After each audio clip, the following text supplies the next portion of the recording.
Hi friends, welcome to all. ನಾನಿವತ್ತು ಒಡಿಸ್ಸಾದಲ್ಲಿರುವಂತಹ Chilka lake ಬಗ್ಗೆ ಹೇಳ್ತಾ ಇದ್ದೀನಿ. ನಾವು ಇಲ್ಲಿಗೆ ಪ್ರವಾಸ ಹೋಗಿದ್ವಿ. ಸೊ ಇಲ್ಲಿ ಚಿಲ್ಕಾ ಲೇಕ್ನ ಹೃದಯ ಭಾಗದಲ್ಲಿ ಕಾಳಿಮಾ ದೇವಸ್ಥಾನ ಇದೆ. ಇದಕ್ಕೆ ನಾವು ಬೋಟಲ್ಲೇ ಹೋಗಬೇಕು. ಈ ಬೋಟಲ್ಲಿ ಹೋಗಬೇಕು ಅಂದರೆ ಇದ್ರ ಸಮಯ ಬಂದು ಬೆಳಿಗ್ಗೆಯಿಂದ ಮಧ್ಯಾಹ್ನದವರೆಗೂ ಅಷ್ಟೆ. ನಾವು ಇವಾಗ ಆಲ್ರೆಡಿ ಬೋಟಿಂದ ಬಂದು ಇಳಿದು ದೇವಸ್ಥಾನಕ್ಕೆ ಹೋಗ್ತಾ ಇದ್ದೀವಿ. ದೇವಸ್ಥಾನದೊಳಗಡೆ ಫೋಟೋ ತೆಗಿಯೋಂಗಿಲ್ಲ, ಅದರಿಂದ ಯಾವುದೇ ರೀತಿ ಫೋಟೋ ತೆಗೆದಿಲ್ಲ ನಾವು. ಸೊ ದೇವಸ್ಥಾನದಲ್ಲಿ ದೇವ್ರ ದರ್ಶನ ಎಲ್ಲ ತಗೊಂಡು ನಂತರ ನಾವು ಬೋಟಲ್ಲೇ ಬೇರೆ ಕಡೆಗೆ ಹೋಗ್ತಾ ಇದ್ದೀವಿ. ನಾವು ಇಲ್ಲೇ ಇರುವಂತಹ ನೆಕ್ಸ್ಟ್ ಐಲ್ಯಾಂಡ್ಗೆ ಹೋಗ್ತಾ ಇದ್ದೀವಿ. ಎಗೇನ್ ಇಲ್ಲೂ ಸಹ ನಾವು ಬೋಟಲ್ಲಿ ಹೋಗಬೇಕು ನೆಕ್ಸ್ಟ್ ಐಲ್ಯಾಂಡಿಗೆ.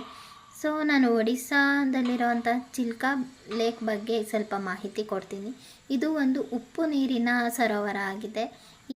ಇಲ್ಲಿಗೆ ರಷ್ಯಾ, ಮಧ್ಯ ಮತ್ತು ಆಗ್ನೇಯ ಏಷ್ಯಾ, ಲಡಾಖ್ ಮತ್ತು ಹಿಮಾಲಯದಿಂದ ವಾರ್ಷಿಕವಾಗಿ ಪಕ್ಷಿಗಳು ವಲಸೆ ಬರ್ತವೆ. ಇದು 132 ಹಳ್ಳಿಗಳ 1.5 ಲಕ್ಷ ಮೀನುಗಾರರಿಗೆ ಮೀನುಗಾರಿಕೆ ಆಧಾರಿತ ಜೀವನೋಪಾಯವನ್ನು ಒದಗಿಸ್ತಾ ಇದೆ. ಅದರ ಜೊತೆಗೆ ಒಳ್ಳೆ ಸೀನಿಕ್ ಬ್ಯೂಟಿನ ಕೊಡುತ್ತೆ.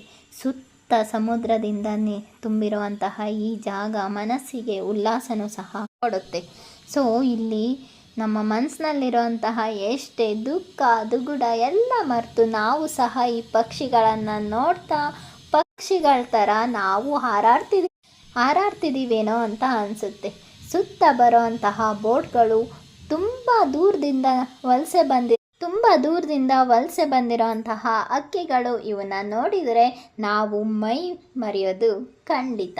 ಯಾಕೆ ಅಂದರೆ ಸುತ್ತ ನೀರಿಂದ ಕೂಡ್ಕೊಂಡಿರುವಂತಹ ಜಾಗ ಇದು. ಎಲ್ಲಿ ನೋಡಿದ್ರು ಸಮುದ್ರ, ಎಲ್ಲಿ ನೋಡಿದ್ರು ತಿಳಿ ನೀಲಿಯ ಆಕಾಶ. ಈ ಆಕಾಶನ ನೋಡ್ತಾ ಇದ್ದರೆ ಒಮ್ಮೆ ಮೈ ಮರೆತು ಮಗು ಆಗೋದು ಗ್ಯಾರಂಟಿ.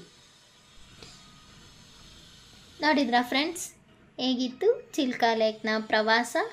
ಇಷ್ಟ ಆಗಿದ್ದರೆ ಶೇರ್ ಮಾಡಿ, ಸಬ್ಸ್ಕ್ರೈಬ್ ಮಾಡಿ, ಒಂದು ಲೈಕ್ ಕೊಡಿ, ಜೊತೆಗೆ ಕಮೆಂಟು ಮಾಡಿ. Thank you guys for watching my channel. Bye bye.